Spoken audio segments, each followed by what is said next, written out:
नया विज्ञान में आपका स्वागत है। इस हफ्ते के वैज्ञानिक समाचार इस प्रकार हैं। 1.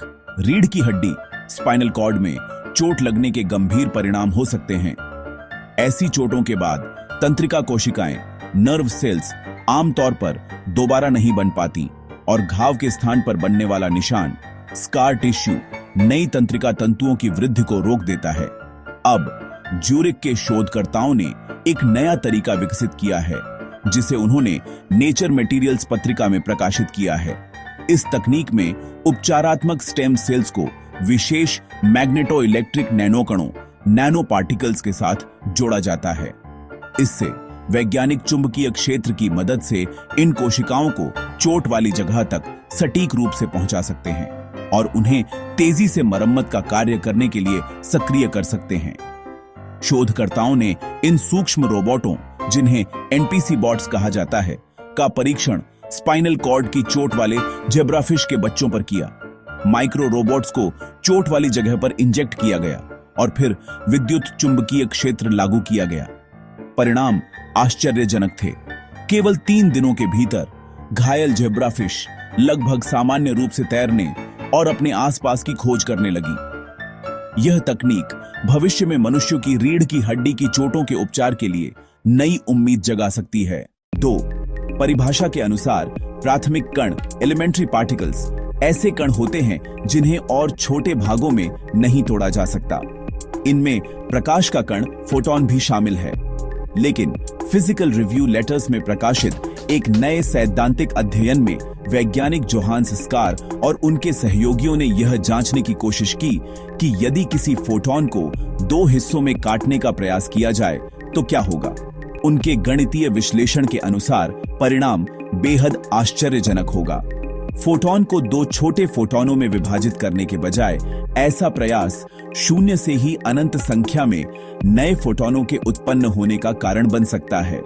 अर्थात एक फोटॉन को 2 भागों में बांटने की कोशिश करने पर केवल 2 कण नहीं बनेंगे, बल्कि फोटॉनों की अंतहीन संख्या प्रकट हो सकती है।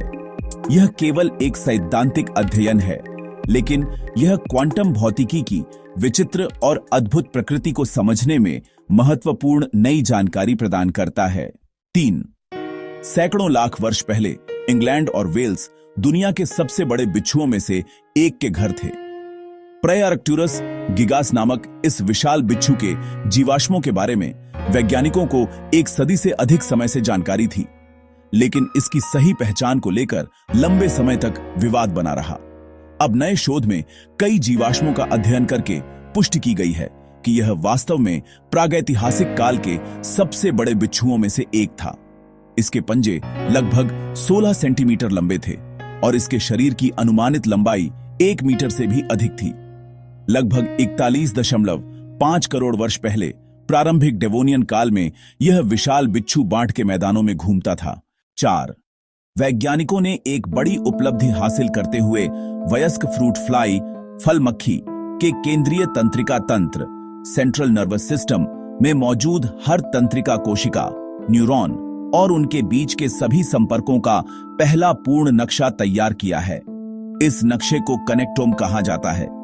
हार्वर्ड मेडिकल स्कूल और प्रिंसटन विश्वविद्यालय के वैज्ञानिकों के नेतृत्व में एक अंतरराष्ट्रीय शोध दल ने यह खोज की है।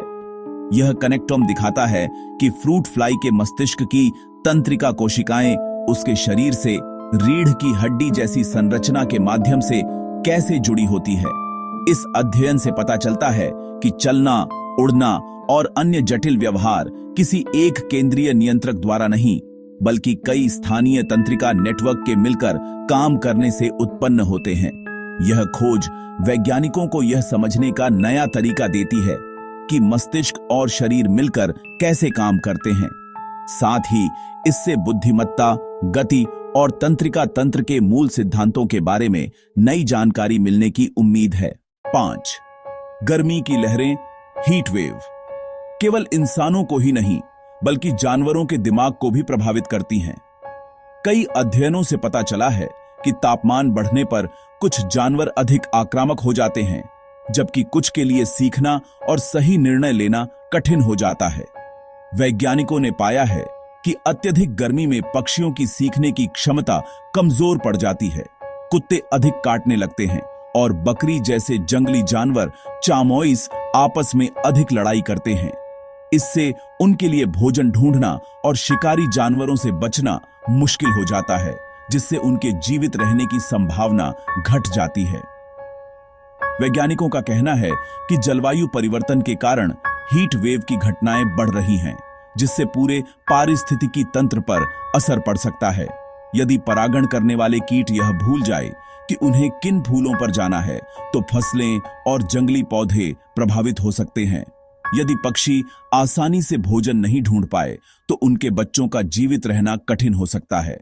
शोधकर्ताओं के अनुसार गर्म होती पृथ्वी पर बदलती परिस्थितियों के अनुसार अपने व्यवहार को ढालने की क्षमता पहले से कहीं अधिक महत्वपूर्ण हो गई है।